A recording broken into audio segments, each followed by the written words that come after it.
It's Monday, July 26, 2021.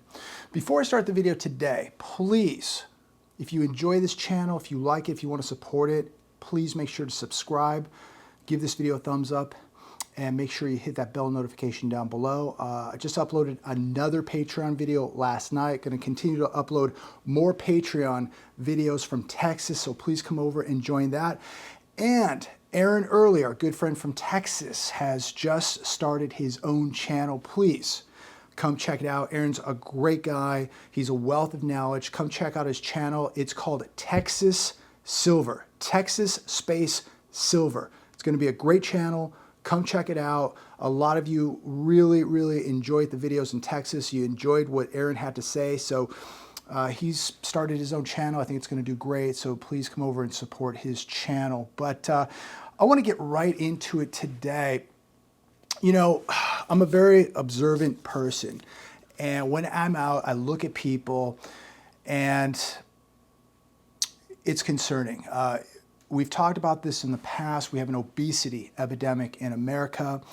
And with everything being closed down for over a year, I just look at the health and condition of the average American when I go out to the grocery store, or when I'm out at a mall or what have you, at a restaurant.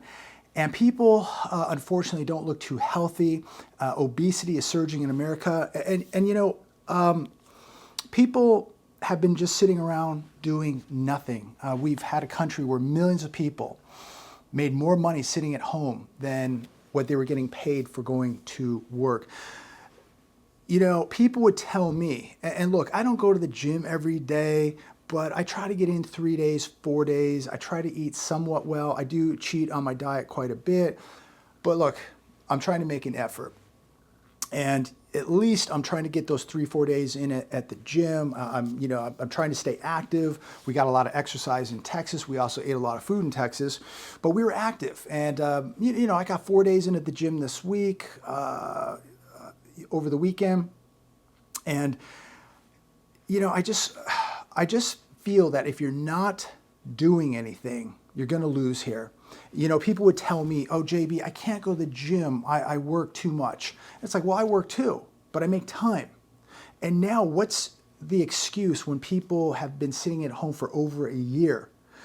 You would think that people would take advantage of the time, that they would get in better physical shape, that they would get in better financial shape when they're making more money sitting at home than they were even working, and they're going to be in worse financial shape than ever. They're going to be in worse physical shape than ever, and they're going to be in worse mental shape than ever. But people would tell me I just don't have the time, and now people have had all the time in the world, and the obesity epidemic is absolutely surging. People look worse than ever. And that's not to be judgmental. I'm not trying to be critical of people. That's just an observation. I don't want to see people land up in hospitals. I drove by a hospital today, Eisenhower Hospital in Rancho Mirage. It's the busiest show in town. You don't want to be at a hospital. You know, people are coming down with so much heart disease, diabetes, and all this can be prevented if you're out exercising, if you're just watching your diet a little bit. Nobody's telling you that all you can eat is rice and vegetables. But, maybe if you cut a few things out, you go for that walk or a swim or a bike ride, or you hit the gym a couple days a week, go do something. Doing nothing is going to guarantee that you lose. And we are heading into some very serious times. And you do not want to be reliant on pharmaceuticals and drugs to get you through what we're about to go through. So the moral of the story is stop making excuses. And it's sad to see that people had over a year and they're literally 50 pounds on average heavier than they were a year ago, because all they did was sit at home, collect money, produce nothing, manufacture nothing, create nothing, just sit at home and eat. And this is, again, going to be another repercussion of what has taken place. Let's get right into this article on CNBC. Housing boom is over as new home sales fall to pandemic low. It's starting to change, ladies and gentlemen. The climate is starting to change. Sale of new single-family homes fell to an annualized rate of 676,000, 6.6 below May's rate of 724,000, and 19.4% below the June 2020 level of 839,000. The median price of a newly built home in June rose just 6% from June 2020. The inventory of new homes for sale jumped from a 5.5 month supply in May to a 6.3 month supply in June. Last fall, it sat at 3.5 for the monthly supply. So again, sales are falling. Let me repeat this. New single-family homes fell to an annualized rate of 676,000. That's 6.6% below May's rate of 724,000 and 19.4% below the June 2020 level of 839,000. So we're beginning to see things change. Also, lumber just a short while ago was up 300%. Now it's come way down. It's only up about 75% above the 2019 average. So it's down a couple 100%. It's going to continue to fall, ladies and gentlemen. We're going to talk a little bit more about why it's going to fall and why we're going to see a housing collapse in America. Millions of renters face unprecedented spike in evictions as moratorium expires. This is on the Hedge today. And why are lumber prices going to fall? Why are we going to see a housing bubble burst in America? Well, we're going to see a lot more inventory, number one, coming, because as soon as these people are evicted, these landlords are going to be dumping a lot of property onto the market. Of course, job losses in America, low wages in America, opportunity inequality in America, and you name it, everything in between. People are just not going to be able to afford it. And you've got nearly 3 million people in mortgage forbearance. The federal moratorium at the end of July is unlikely going to be extended. Now, it will be extended here in California, I think till September 4th or the end of September, I can't remember, but it will be extended here. And in other states, it's going to vary. But overall, we're going to begin to see these evictions and these courthouses be flooded now with evictions. Congress has allocated $47 billion in assistance, but so far states and local jurisdictions have been slow to distribute the funds. And again, where is the money? Why is it taking so long for this money to be distributed? It's going to be too late for millions of people. Eviction filings are now spiking in anticipation of the deadline being lifted. Courts are going to be absolutely bogged down when this takes place. 16% of all renters right now in America that we know of are behind in rent. And when you look at what's happening with the job crisis in America, yes, there are jobs out there. Yeah, if you want to make, $7.25, if you want to make $10, $12, yes. But if you're 6 months behind on rent, you're 10 months behind on rent, you're 14 months behind on rent, how in the world are you ever going to get caught up? It is already too late, ladies and gentlemen, for millions of people. And I hate to say that, but I've been sounding the alarm. I've been ringing the bell for a couple years now for people not to land up in this situation, to position themselves, to prepare themselves. And many people didn't listen. And the day of reckoning now is coming. Expect evictions to rise the most in places where housing costs are high or climbing. That means we're going to see big numbers here in California, where we have higher unemployment than most of the country, and we have some of the highest cost in regards to rent right here in the country. And we're going to see a flood of evictions right here. Now, Newsom, our governor, is going to extend it to September 30th, 2021, using $5 billion in federal rental assistance. So ask yourself this, ladies and gentlemen, if this economy is booming, if it's recovering like they say it is, how come anyone right now at this point needs rental assistance? Why are they not going back working? Why are they not saving money? Why are they not paying back the rent? Why are we seeing this? More than 80 jurisdictions haven't even spent a nickel of the $47 billion in rental assistance. As I've said many times, do not rely on the government. Do not rely on the police. Do not rely on the financial institutions. You can only rely on yourself. And unfortunately, many people thought this was going to be a party. They thought they were going to live for free forever. They went out and bought new cars. They bought new toys. And this is going to be another mess. I don't know how busy the repo man must be out there collecting cars, but they must have some stories. They must be so busy. I mean, just think about it. These people that weren't even working, collecting stimulus and unemployment and benefits, going out buying new cars, not paying rent, and then finding out that they don't, have a job to return to. These people are done.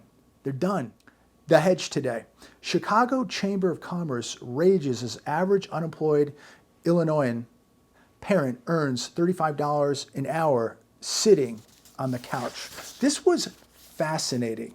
And people should just be outraged that we have so many people just sitting at home doing absolutely nothing, and we're paying for this. The average Illinoisan earns $55,700 a year at work, okay? Which I think that's shocking that they earn that much. But the story goes on. If that person stayed at home with their kids and collected unemployment, it would be $51.6 thousand a year.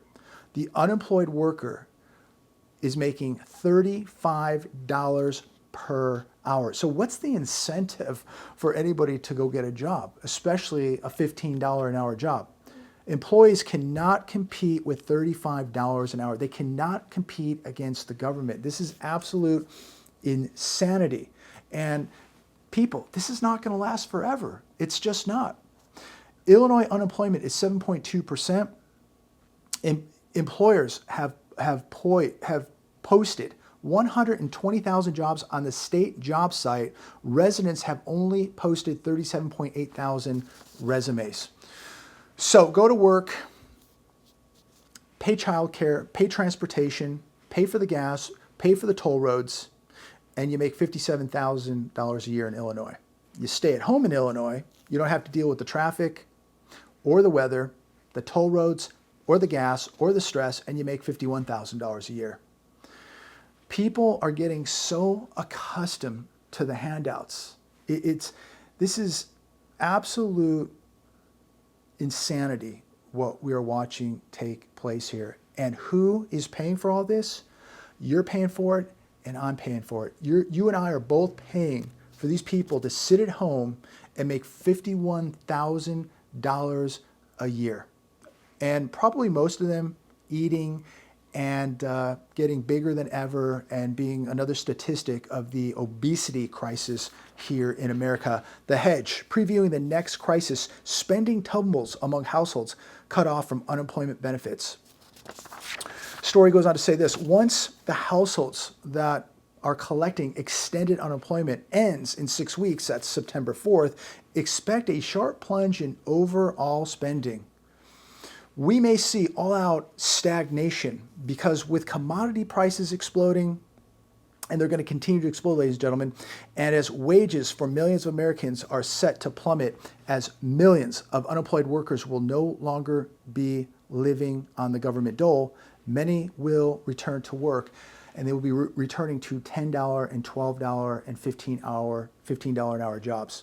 So their standard of living is about to correct. It's about to change, because they're going to get a price deduction here or a wage deduction here, because they're no longer going to be on the government dole. But this has cost us trillions of dollars, and we now have people more obese than ever and more lazy than ever, and producing nothing. And so now, when they go back to work, it's like, when I go to some of these restaurants, when I go to a store, people are almost angry that they're working. Have you noticed that? The service, whether you go to a restaurant or you go to some retail store, the service is horrible. Why? Because they're angry that they have to go back to work. They were having so much more fun staying at home, earning twice as much money. So we've really created a monster here. CNBC, China's digital yuan could pose challenges to the US dollar. 80 countries are in the process of developing a central bank currency. China is beating the US when it comes to innovation in online money. This poses a challenge to the US dollar. The digital yuan is the largest threat to the West that we have faced in the last 30 to 40 years, said Kyle Bass of Heyman Capital Management. And I think he's absolutely right. It allows China to get their claws into everyone in the West and allows them to export their digital authority. Back to the hedge. America lost the trade war with China, and the real pain has yet to begin. I'm telling you, ladies and gentlemen, China is not playing around. And I have nothing against China or the Chinese people. But we're just being realistic here. China is trying to take over the world. China is eating America's lunch. 4 biggest banks in the world, biggest, I think arguably the biggest economy, biggest manufacturer, biggest military. It goes on and on and on. And if you want pharmaceuticals, you're going to be dependent on China. China now can affect all supply chains literally in the world. If just one item goes missing, it disrupts the entire supply chain. Corporate America has gotten rich with their short-sighted obsession with increasing profits to fund buybacks and golden parachutes for corporate insiders and vast fortunes for financiers has led to a dangerous dependency on China that has handed China tremendous leverage. Can you imagine if we get into a difference with China, if we have a scuffle with China, a disagreement, they can just all of a sudden slow something down. They can halt the shipment of pharmaceuticals. They could stop the shipment of a certain part that we need for a car. And then that means we can't even finish making a car. We're so dependent. If we can't get those chips or those semiconductors, we can't make cars. America has lost the trade war, ladies and gentlemen, but the pain has yet to come. Corporate America and the government sacrificed national interest in service of greed, and now the chickens are coming home to roost. If you get a couple minutes, check that article out on the hedge. Fantastic. And listen, you don't have to listen to me. Do your own due diligence, do your own homework. But what is happening in China is really, really concerning. And it should concern every American citizen. And again, I have nothing against China, but they are leveraging so much power. We look at the farmland, the ranches, the pork ranches, the beef ranches, just the real estate that they are continuing to buy in America. We look at this leverage now with everything that they manufacture and how dependent we are on that manufacturing. It's downright scary. And so I'm gonna leave it here today. Continue to prepare. Make sure that you are not reliant on the system. Do whatever you can to at least start getting out of it. We are running out of time. We are heading into a collapse unlike the world has ever seen, and we're about to see it. We're going to live through this one, ladies and gentlemen. And it is already, and I repeat, already too late. As sad as it is for me to say that, it is already too late for millions of people. They have no chance. The chickens are coming home to roost. People are going to be evicted. Cars will be repossessed. People are going to go homeless. People are going to go hungry. And people are going to go broke. Get a skill set. Get some assets. Get some cash. Get the debts paid off. This is no game. This is very real. The clock is ticking. We're running out of time. And time is not your friend. God bless every one of you. Share this video with everyone.